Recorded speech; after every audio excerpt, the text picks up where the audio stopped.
Aceasta este partea a 7-a sau ultima din seria de videoclipuri realizată pe baza interviului Elenei Danaan cu Sacha. Mă bucur că am reușit în cele din urmă să ajung la final, chiar dacă nu sunt de acord cu unele dintre afirmațiile Elenei, atât din acest interviu cât și din alte videoclipuri. O respect și îi mulțumesc pentru că m-a ajutat să înțeleg multe lucruri. Știu că anul trecut a fost în România împreună cu Michael Sala și Corina Pataki la o conferință. Dacă va mai reveni în România, mi-ar plăcea să o întâlnesc pe Elena și chiar și pe Corina și pe Michael Sala. Nici cu Corina nu sunt de acord cu ce spune ea în unele videoclipuri legat de Iahve, dar chiar și așa mi se pare și ea de treabă. Acest videoclip trebuia să-l realizez undeva spre sfârșitul anului 2023 sau începutul lui 2024. Însă unele descoperiri pe care le-am făcut în acea perioadă au fost atât de bulversante încât m-au ținut o vreme departe de aceste subiecte. După ce mi-am revenit, am decis să abordez acest videoclip într-un mod mai blând, concentrându-mă doar pe explicații, deși uneori am avut dorința de a folosi niște cuvinte mai dure față de anumite persoane, însă am zis că nu are rost, o astfel de abordare nu rezolvă nimic. Sper că nu am deranjat sau jignit pe nimeni prin ceea ce am spus și îmi cer scuze dacă cineva s-a simțit jignit, nu am făcut-o cu intenție. Vreau să menționez că nu am omis nicio secundă din interviul Elenei cu Sacha, am considerat că e bine să le redau integral pentru cei interesați de astfel de subiecte. Inițial mă gândeam să comentez doar anumite afirmații sau pasaje, dar apoi m-am răzgândit și am decis să fac tot interviul ca să nu pară că evit anumite subiecte. În plus, multe dintre informațiile oferite de Elena și Sacha sunt chiar interesante. Următorul meu videoclip va fi despre potopul biblic. Este posibil ca acela să fie ultimul pe care îl voi posta pe acest canal, deși iau în considerare și ideea de a face un material despre Adam și Eva, așa cum apar în scrierile gnostice. Nu știu sigur, încă o să văd. Mai vreau să precizez un lucru. Am menționat de câteva ori în aceste 7 părți Federația Galactică a Lumilor. Știu că ei dețin controlul asupra planetei și că sunt implicați într-un fel sau altul în activitățile economice, politice, militare și altele de pe pământ. Aș vrea să le adresez o rugăminte dacă cineva din cadrul Federației îmi aude mesajul. Vă rog, lăsați poporul român să-și aleagă în mod liber și democratic conducătorul sau președintele. Este cu adevărat trist și rușinos ceea ce s-a întâmplat în ultimele luni în țară prin eliminarea unui anumit candidat de la alegerile prezidențiale. Cred că după 35 de ani în care românilor li s-a furat votul, iar la conducerea țării au ajuns doar impostori, aleși de forțe din afara țării, e timpul ca România să fie condusă de oameni aleși corect și democratic de popor. De asemenea, cred că este timpul să înceteze și furtul resurselor și nu numai ale resurselor. Sper că domnii și doamnele din Federația Galactică a Lumilor, care poate mi-ascultă mesajul, să dea dovadă de înțelepciune. Mulțumesc! În continuare voi reda ultima parte din interviul Elenei cu Sacha. Am doar câteva comentarii. Mulțumesc! So, can you just briefly describe, you mentioned something, you alluded to something like 11 creator genus or species connected to the genesis of what we understand as the human today. And more or less, is that correct? Yes, there was that's the product of the experiment of the Seeders, the Intergalactic Confederation, who came, I think it was 65 million years ago on Earth, and decided to... Aici nu-mi dau seama exact la ce perioadă de timp se referă. Dacă este vorba despre ceea ce s-a întâmplat acum 65 de milioane de ani, atunci da, este posibil să fi fost implicate 11 civilizații extraterestre. Totuși, mie mi se pare că Elena face o oarecare confuzie cu perioada de acum aproximativ 372.000 de ani. Iar în urmă cu circa 372.000 de ani, în procesul de creare a ființei umane s-au folosit mai mult de 20 de tipuri de ADN, ceea ce înseamnă că au fost implicate din punct de vedere genetic peste 20 de civilizații extraterestre. În cartea Geneza uitată, scrisă de Radu Cinamar, se afirmă următoarele. Din cele ce am văzut, apreciez că au fost mai mult de 20 de tipuri de ADN extraterestru ce au fost implicate în operațiunile de inginerie genetică. Așa după cum am spus, ceea ce s-a realizat în cazul lui Adam cu ADN siriusian s-a realizat pas cu pas și pentru alte ființe după el, utilizând ADN provenit de la alte civilizații extraterestre. Astfel, pe Pământ, au putut să se nască ființe care la origini proveneau de pe alte planete. Because this seed life, when you have planets which ecosystem is in trouble, they're going to revive the ecosystem, repopulate worlds. That's what they do. And they want to seed the human genome on Earth. You had already a creature that was going to evolve into a sort of hominid. So they took this creature and they slowly with time they added 10 other different extraterrestrial genomes in this creature, who became a beautiful human hominid, a human being. It could look like a Homo sapiens at the time, a bit rough, but these guys were they were already made of stardust. They were amazing already, and they had great potential. Still have. So, so can we name those creator genus or those cosmic or galactic intelligences? Can we, the primary ones? Of course, we know that there are scores, a multiplicity of cosmic or galactic genetic expressions and intelligences out there that have informed the genesis of man and what we've arrived at today. But can we more or less describe or name those primary types? I mean, are they the popularly understood Alpha Centauri and Andromedan and Arcturian and, what? Yes or no? You're shaking your head. Okay.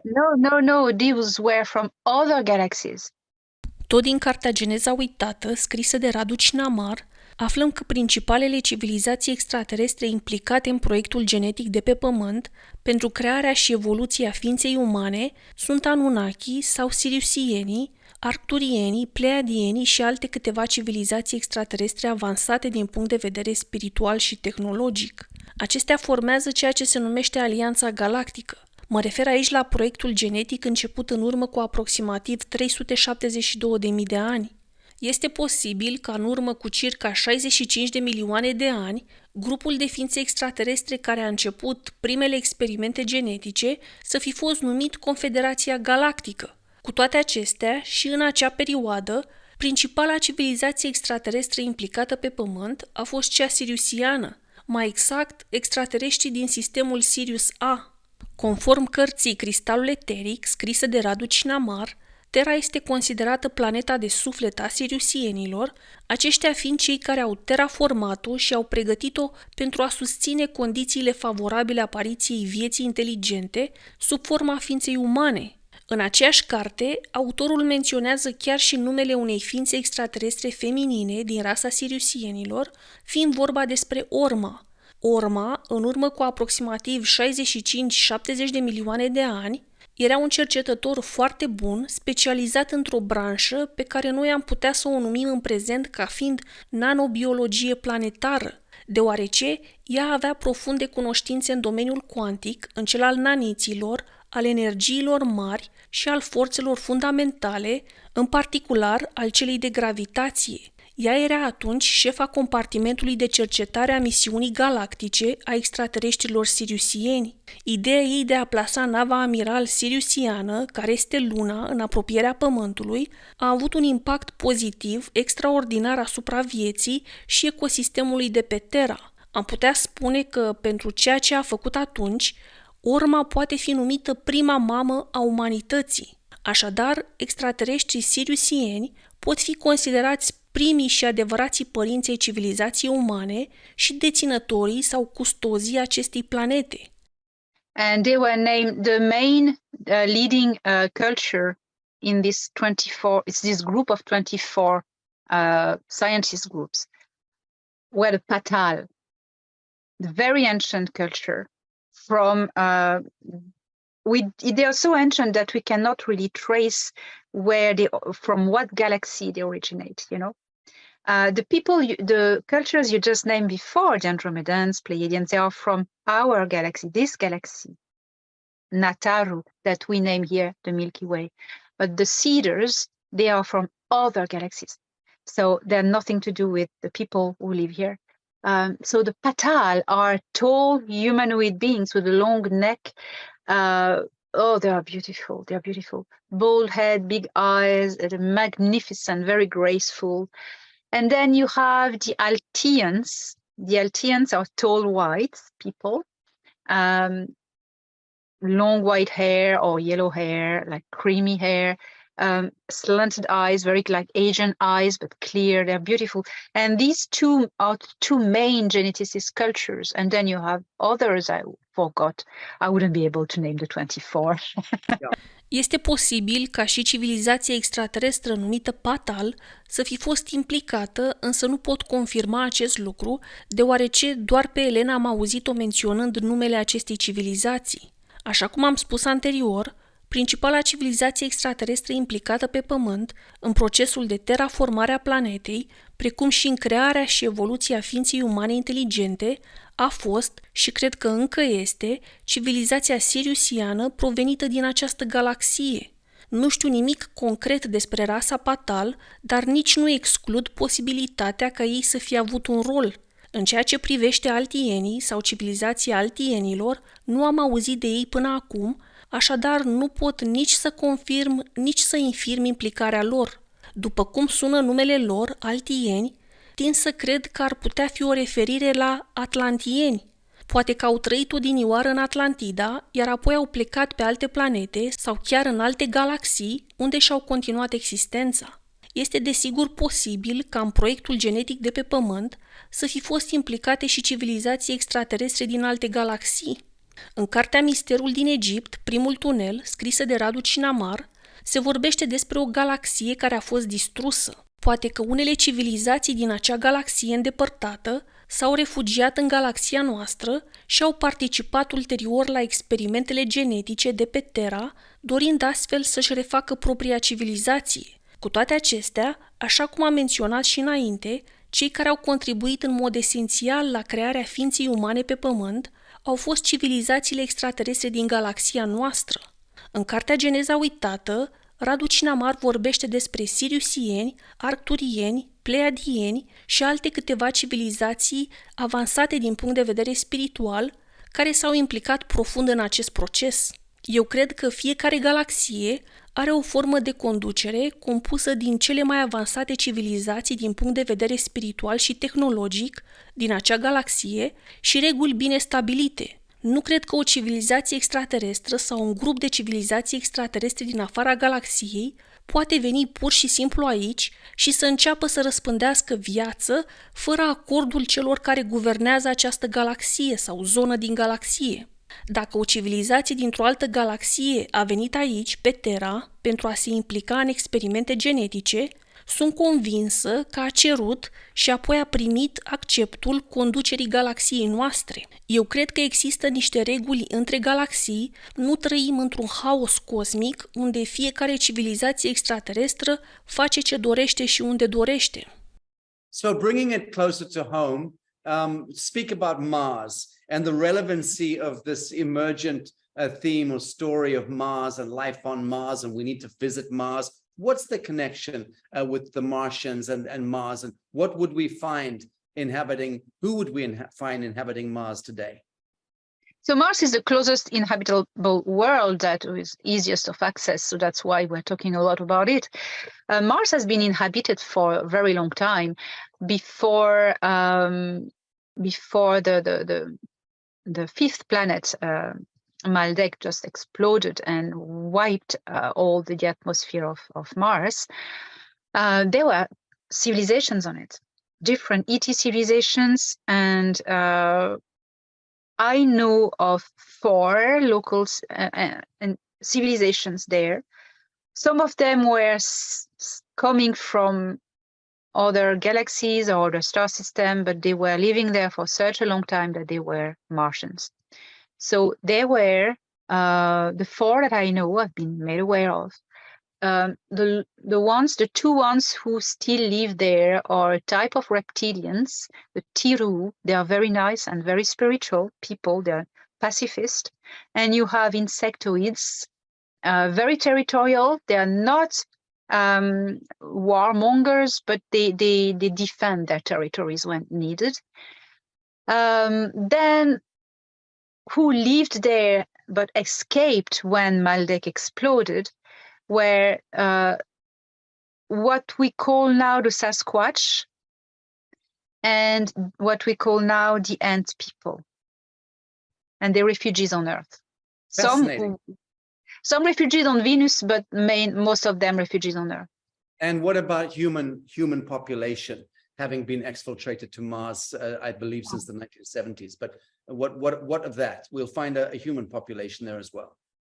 I think the first Haunebu, the first Dark Fleet Nachtwaffen Nazi spaceship, flying saucer, arrived on Mars in the 1940s, 47, I think. And maybe I'm wrong, but it's in the 1940s. Well, it was a disaster. They died, I think. But well, we're on Mars. And then what next? Oh, then they started to populate. So the Dark Fleet started to populate Mars, and they built this station, Aries Prime. Underground station, big station, where the Dark Fleet really set headquarters, and human colonists came there, but they were working at enslavement and creating super soldiers. Then the Dark Fleet developed their own space programs, dark space programs, where people would be abducted and taken in 20 and back to the moon and Mars. And also then some other dark program, SSP programs on Earth, notably some linked with the US Air Force at the time, also joined and shared facilities and had their own programs there on Mars, still working at developing and studying super soldier technology, how to enhance human capacities. And they were using slave workers or 20 and backs people. And in 2021, when there's been this big war in the star system and a lot of clearing done, because there were reptilian Sikaar as well working with the Dark Fleet, and there were a lot on Mars. All these people, the reptilians, they were all evacuated from Mars.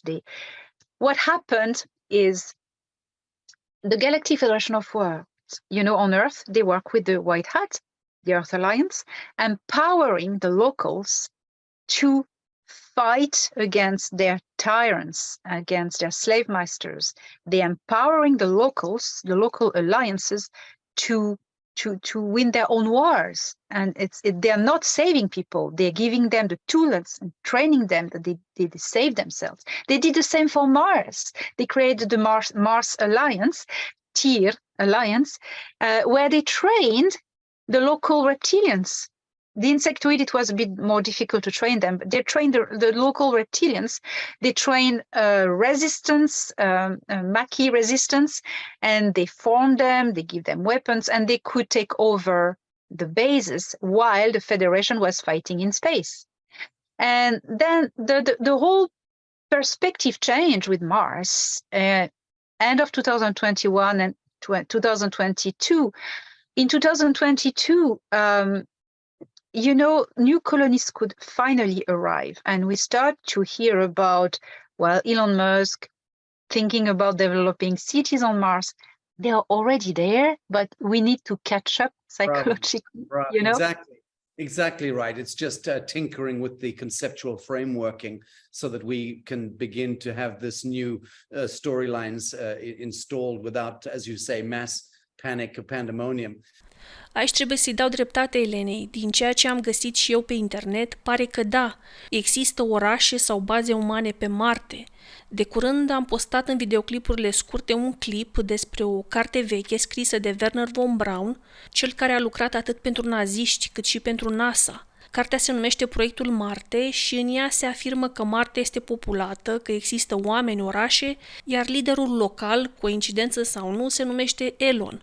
Acest Elon este ales odată la 5 ani. Eu cred că această carte scrisă de Werner von Braun nu este o ficțiune, ci exprimă un adevăr ascuns despre ceea ce se petrece cu adevărat pe Marte încă din anii 50. În ceea ce îl privește pe Elon Musk, nu cred că este o simplă coincidență. You know, Elena, I was telling Michael on this interview that he was doing with me yesterday, Michael Sala, about my friendship with the former NASA astronaut scientist, Dr. Brian O'Leary, who had been, he was lined up to lead the mission to Mars in the 1970s, I think it was, and Congress pulled the budget. They were planning to do that mission. It was a big hoo-ha at the time. Dr. Brian O'Leary was in training and getting ready for it with his crew, and he was the lead astronaut scientist. They then pulled the mission. He was obviously devastated about that. We became friendly in years before his death. And at one point, the last time I saw him, when he came and stayed with me in my home in London with his wonderful wife, Meredith, he had just been returning from a conference in, I think, Barcelona, where he was disclosing in this small conference the fact that the Japanese space program, who had jointly funded the Saturn probe mission with NASA, the Japanese had picked up much of the tab on that mission, and the live feeds coming in from the Japanese space program showed that as the probe was approaching the rings of Saturn, it could see alien craft over 200 kilometers long mining the rings of Saturn. Well, the Japanese went ballistic when they saw this coming through on the feeds. NASA and the Pentagon contacted Japan and said, under no circumstances do you release that to the public. The Japanese said, go fuck yourselves. We funded this. We'll do what we want. We will. That didn't turn out too well for the Japanese.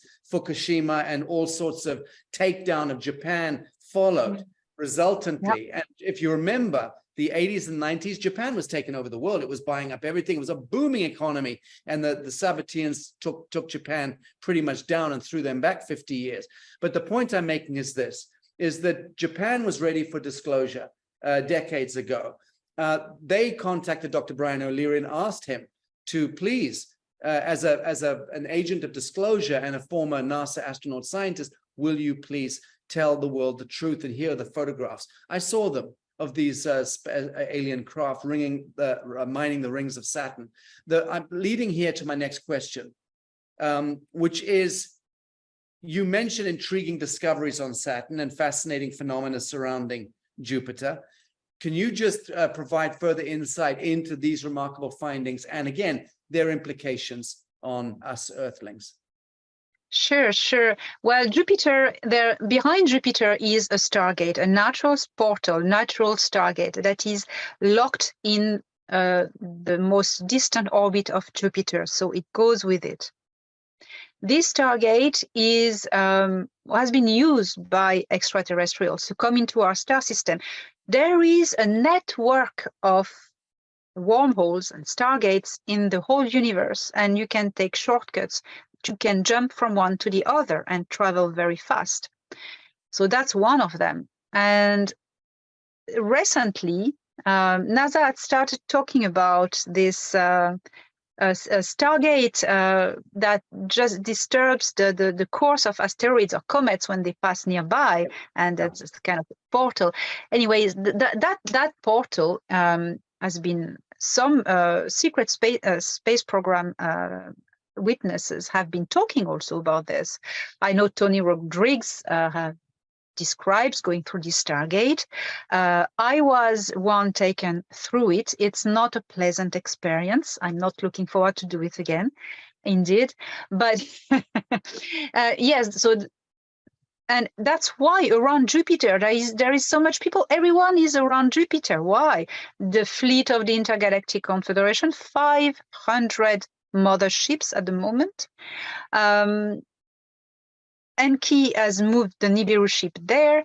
Ganymede, the moon Ganymede, has all the outposts representing all the organization. It's quite full. And you have in the higher atmosphere of Jupiter, the Ashtar Galactic Command base outpost, which is there controlling. It's a military mercenary organization that controls who comes and goes. Anyways, that's what's going on around Jupiter. And at the moment, because the solar system has been freed from the regressive aliens, now people can safely come in. So then there's too many people, it's too much. So they decided, the ETs decided, in coordination with the Earth Alliance, because Earth is the most advanced local civilization in this star system. So we have the custody of it now, finally. So we have the last word to say, in the decision. So they are now building together a hub, like a deep space station, in the vicinity of the Stargate, that everyone can come and dock their ships, and it's going to be more practical for everyone who wants to come and trade, and it's going to be the fun place to be in the future. Well, we talk about the future, but not that far away. I mean, we're talking about the future. Oh, no. Once once the technologies, all the patents on the blocked technologies, and there's more than 6,000, once it's available and it's unlocked and available, this is going to go so fast. That's right. That's going to be really weird for everyone who hasn't yet made the effort to open their mind to change. That's why at the moment we are working so hard at telling the humans, like, ETs are real, they are here, they've been here all along. And one day you wake up and you say, oh, and you for you it's natural, it's a normal information, it's part of your reality, but you don't remember how this get into your head. That's very clever, Fascinating. Well, for many years, I've been involved with my foundation, Humanitat, for many years, involved in brokerage and so backroom diplomacy, trying to bring some of the exopolitics arena of thought into government and even religious leaders. So I've convened meetings between even people like Edgar Mitchell. I was creating introductions and conversations between him and religious leaders to talk about extraterrestrials, and then to bring people like Dr. Brian O'Leary into the United Nations, which I did as well in 2010, to try and engender conversations there. It's been an uphill struggle, and it's not my main forte or my main wheelhouse, but it's something I've been peripherally involved in, but fairly dynamically over the years. And it's an extraordinary subject, the business of finally dragging our face out of the trough and looking up at the stars and the sky, and just embracing this mantle of the majesty of what it is to be an angelic human. What do you make of this, the etymology of the word human? I understand from multiple sources that it's a derogatory term. It means monster. Eu nu cred că termenul human sau uman înseamnă monstru. Cei care i-au spus acest lucru lui Sacha fie nu au avut intenții bune, fie pur și simplu nici ei nu știau. Explicația Elenei este interesantă privitor la acest lucru. And a monstrous, has its own definitions. But what are your thoughts of the word human? Well, these are made of two extraterrestrial words, at my knowledge.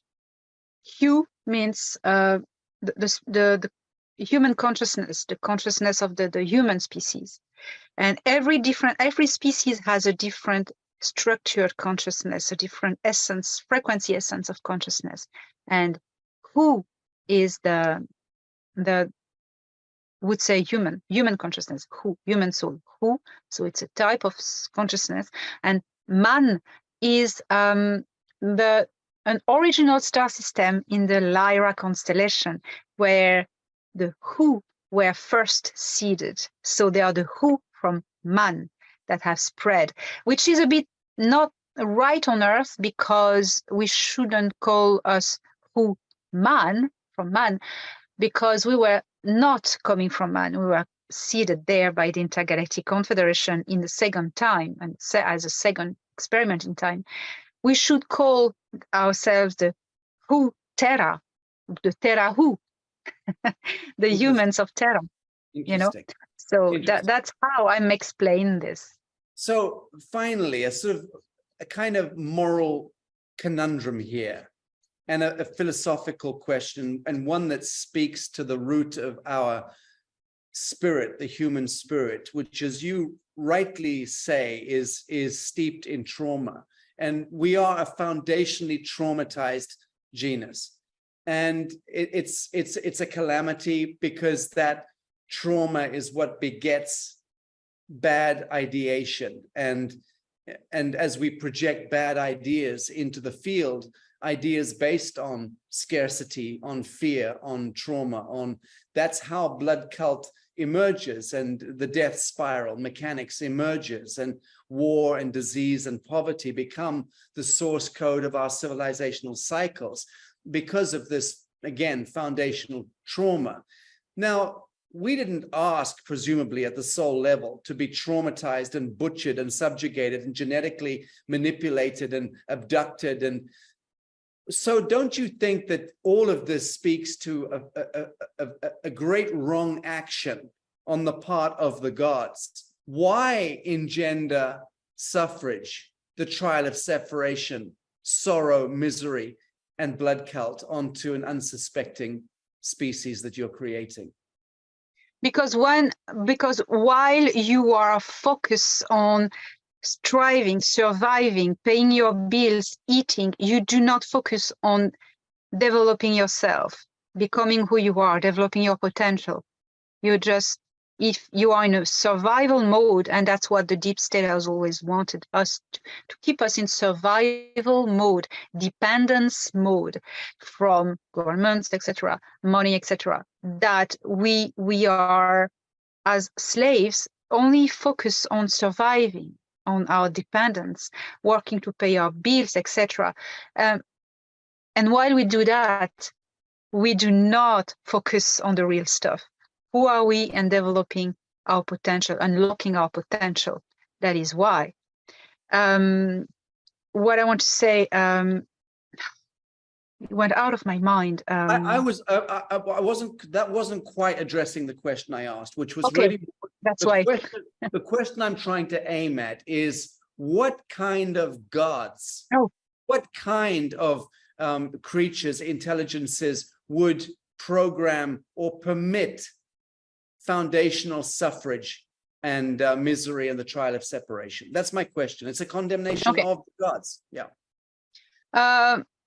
It's more a reptilian mind to do these kind of things. But the thing is, okay, humans, the who, soul, consciousness, we have a special power. We can influence the web of reality, the matrix. We are creators. We can create. We can, with the power of our mind, of our manifestation, we have the ability to distort the web of reality and model it as we want. And the enemies know that. They cannot do that. Reptilians cannot do that. The Greys cannot do that. Other species cannot do that. But the who can. Very good. And so when you manipulate this power, you can get the who to create a reality as you want. You use them.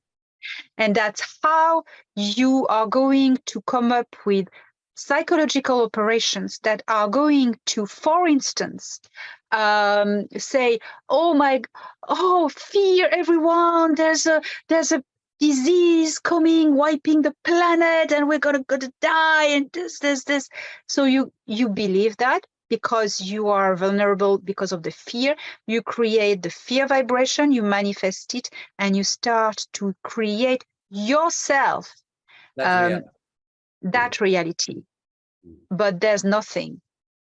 Climate change, things like this, it's not only that way, but they know how, if we don't know our power, they know, and they use us to create a reality they want, and they're not able to create themselves. Understood. And my audience completely understands this quantum phenomenon of the fact that the human is the cosmic or the divine capacitor, and we are the ones that ideate and project ideas into the field which manifest as reality, which is why we've been subjugated and subject over millennia to the trickery of and the negative influences of intelligences and forces that know that so long as humans can be contained and their plasma can be projected at will as a collective meme, that's what keeps a parasite cycle, civilizational and galactic cycles going. So that we understand absolutely.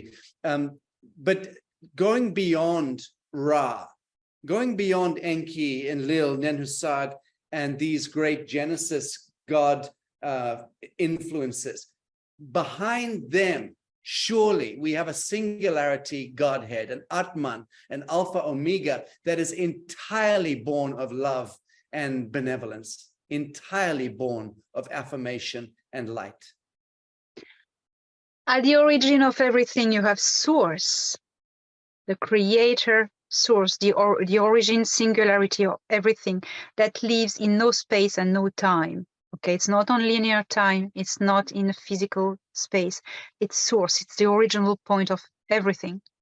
Physical matter and consciousness. Source is, of course, one.